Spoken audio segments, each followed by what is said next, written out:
페니실린에서부터 전자레인지의 1위까지 역사의 흐름을 바꾸거나 우리 삶을 크게 변화시킨 발명품들이 실은 순전히 우연한 기회로 얻어진 것들이 많이 있습니다. 흔히 세렌디피티라고 표현되는데 이는 완전한 우연으로부터 중대한 발견이나 발명이 이루어지는 것을 의미합니다. 우연한 발견 혹은 발명은 미리 계획하거나 의도하지 않은 결과의 산물로 실수 혹은 행운의 일치 또는 새로운 통찰력이나 이해를 이끌어내었기에 세상에 나올 수 있었습니다. 특히 과학 연구 분야에서 의도했던 실험은 실패했지만 예상치 못한 다른 방향으로 전개되어 다른 우연한 결과물을 얻게 되는 일들이 종종 있습니다. 그렇다면 이는 순전히 운으로만 발현된 결과일까요? 결론부터 말씀드리자면 노력 없는 운은 없습니다. 실제로 세렌디피티는 우연한 상황에서 행운을 발견하는 능력을 의미하며 창의적인 문제 해결의 한 형태로 볼 수 있습니다. 새로운 아이디어에 대한 개방성과 예상치 못한 결과를 받아들이는 의지와 현명함이 필요합니다. 이와 대조적으로 의도적인 발견 또는 발명은 종종 보다 체계적이고 계획적인 접근을 필요로 하며 연구자들은 특정 문제를 해결하거나 특정 질문에 답하기 위해 노력합니다. 이를 염두에 두고 역사에서 가장 흥미로운 예상치 못한 발명이 탄생하게 된 이야기를 살펴보겠습니다. 시작 전 우리 채널의 구독자가 아니라면 구독 버튼을 누르고 알림 설정으로 최신 컨텐츠를 빠르게 받아보시기 바랍니다.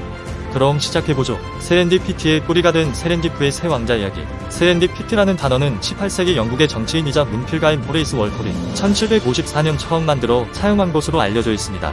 그는 어렸을 때 세렌디프의 새 왕자의 여행과 모험이라는 동화를 즐겨 읽었다고 합니다. 새 왕자들이 전설의 보물을 찾아 떠나지만 일련의 예상치 못한 사건들을 마주하게 되고 그때마다 우연과 지혜로 문제를 해결해 나가는 과정에 깊은 인상을 받았다고 합니다. 세월이 흐르고 지인과 편지를 주고받으며 종종 세렌디프의 새 왕자의 이야기를 적어 보내는데 이때 우연이나 우발적인 상황에서 행운의 발견을 만들어내는 능력을 표현하기 위해 세렌디프에 전미사를 붙여 세렌디피티라고 사용했습니다. 지금은 뜻밖의 발견, 의도하지 않은 발견, 운 좋게 발견한 것 등의 의미로 사용되고 있습니다. 세렌디프의 새 왕자 유명한 세 가지 이야기. 세렌디프의 새 왕자와 관련된 가장 유명한 이야기 중 하나는 우리 모두가 알고 있는 맹인과 코끼리 이야기입니다. 앞을 보지 못하는 그들에게 오직 손으로 느낄 수 있는 것에 근거해 코끼리를 묘사하도록 요청받으며 시작됩니다. 각각의 맹인들은 코끼리의 다른 부분을 만지고 그것이 무엇인지에 대한 다른 결론에 도달합니다. 한 남자는 코끼리의 코를 만지며 뱀처럼 생각하고 다른 남자는 코끼리의 옆구리를 만지며 벽처럼 생각했습니다. 이야기의 교훈은 모든 사람이 같은 것에 대해 다른 관점을 가질 수 있고 결론을 도출하기 전에 모든 관점을 고려하는 것이 중요하다는 것입니다. 또 다른 이야기는 잃어버린 낙타의 발견에 관한 것입니다. 왕자들은 낙타를 잃어버린 한 남자를 우연히 만나게 됩니다. 즉시 낙타를 찾기 위해 노력하는 대신에 왕자들은 먼저 그 남자에게 낙타에 대해 자세히 설명해달라고 요청합니다. 그의 묘사를 바탕으로 왕자들은 낙타가 어디서 발견될지 예측할 수 있었고 낙타를 되찾을 수 있었습니다.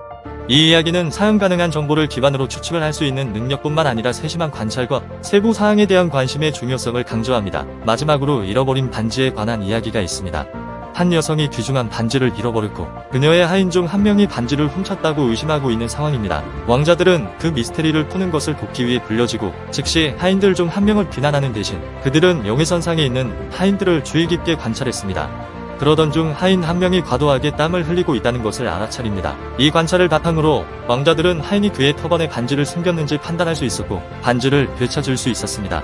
이는 관찰과 직관의 중요성을 강조하며 우리가 충분히 자세히 들여다볼 의향이 있다면 때때로 문제에 대한 답이 바로 눈앞에 있음을 강조하는 이야기입니다. 세렌디피티의 개념은 1860년 찰스 디킨스가 간행하던 주간 잡지에 연재된 작품 위대한 유산의 소설 속에서도 찾아볼 수 있습니다. 이 소설 속 주인공인 핍의 예상치 못한 만남과 발견으로 그의 삶이 좋든 싫든 자신의 의지와는 상관없이 생각지도 못한 방식으로 흘러가게 되는 이야기를 다루고 있습니다. 이제 문학 속 이야기를 넘어 과학 분야에서 이루어진 세렌디피티를 탐구해보겠습니다. 페니실린의 발견. 페니실린의 발견은 세상을 바꾼 우연한 발명 과학 속 세렌디피티의 대표적인 사례입니다. 1928년 스코틀랜드의 세균학자 알렉산더 플레밍은 곰팡이를 배양해 낡은 능력을 지닌 물질을 분리하는 연구를 진행하고 있었습니다. 여름 휴가를 다녀올 동안 포도 상구균이 들어있는 세균 배양용 페트리 접시를 실험대 위에 두고 갔는데 그가 돌아왔을 때 곰팡이로 오염된 부분에만 포도 상구균이 살지 못하는 것을 발견하게 됩니다. 이게 어떻게 된 일인지 확인해보니 운 좋게도 아래층에서 실험하던 푸른 곰팡이로 잘 알려진 페니실리움 노타툼이 하필이면 우연하게도 그가 놓고 간 페트리 접시에 내려앉았던 것입니다.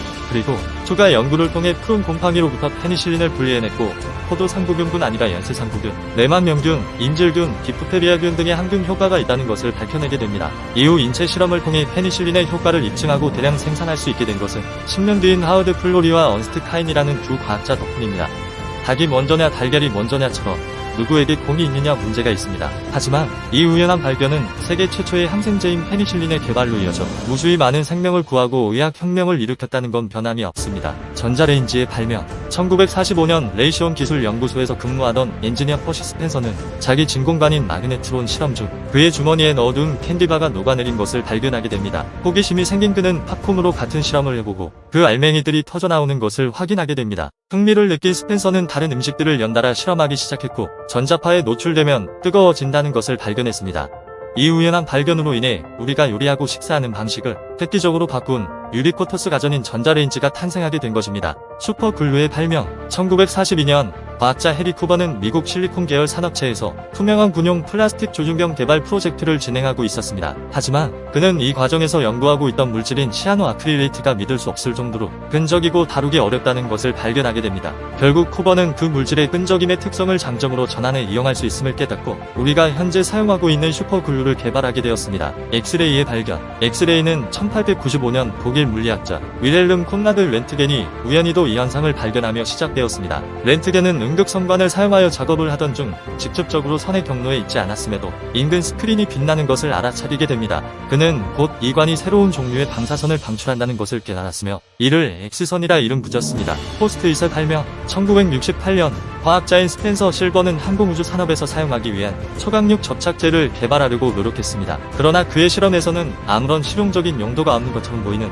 약한 압력에 민감한 접착제만 생산되었습니다. 몇 년이 지나 동료인 아트프라이는 이 접착제의 가능성을 깨달아 종이에 달라붙지 않으면서 책갈피를 만드는 데 사용할 수 있다는 것을 깨달았습니다. 그 결과 상징적인 포스트잇 노트가 탄생하게 되었습니다. 하지만 모든 우연한 발견이 페니실린이나 전자레인지처럼 사람의 생명을 살리거나 삶의 방식을 획기적으로 바꾸는 것만은 아닙니다.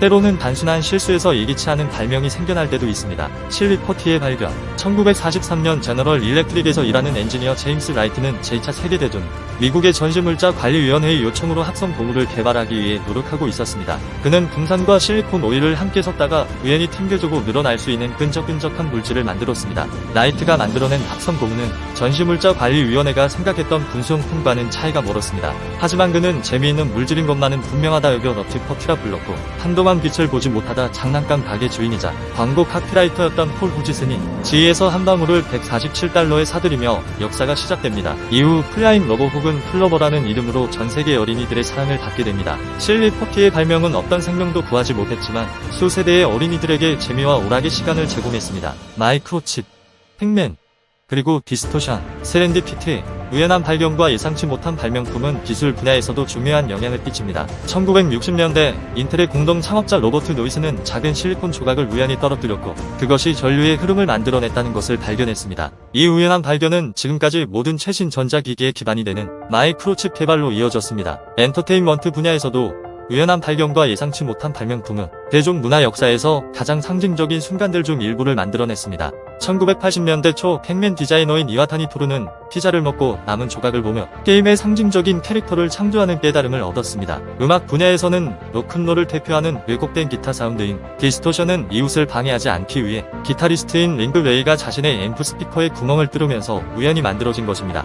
결론적으로 우연한 발견과 예상치 못한 발명품들은 그 창조자들조차 상상하지 못했던 방식으로 세상을 바꾸어 놓았습니다. 생명을 구하는 항생제부터 사랑받는 아이들의 장난감에 이르기까지 우리의 삶을 변화시키고 역사의 흐름을 만들어내는 힘을 지니고 있습니다. 마지막으로 우리가 기억해야 할 것은 세렌디피티의 마법은 그냥 주어지는 게 아니라는 것입니다. 무언가를 만들어내기 위해 끊임없이 노력하는 것이 첫 번째이고 그 과정 속 찾아오는 우연한 기회나 행운을 알아채고 받아들여 새롭게 정의할 수 있는 능력을 길러 마법과 같은 일이 발생할 수 있습니다. 다음 우연한 발견이나 예상치 못한 발명이 무엇일지 아무도 모릅니다. 다만 한 가지 확실한 것, 우리가 아직 상상하지 못한 방식으로 세상을 변화시킬 것이라는 것입니다. 이 영상이 유익하고 재미있으셨다면 좋아요 버튼을 누르고 친구들과 공유해보세요. 그리고 세렌디피티에 대한 의견이나 경험을 아래 댓글로 남겨주세요. 마지막으로 구독과 알림 설정을 해두시면 최신 정보를 바로 확인하실 수 있다는 것 잊지 마세요. 끝까지 시청해주셔서 감사합니다. 다음 영상에서 만나요.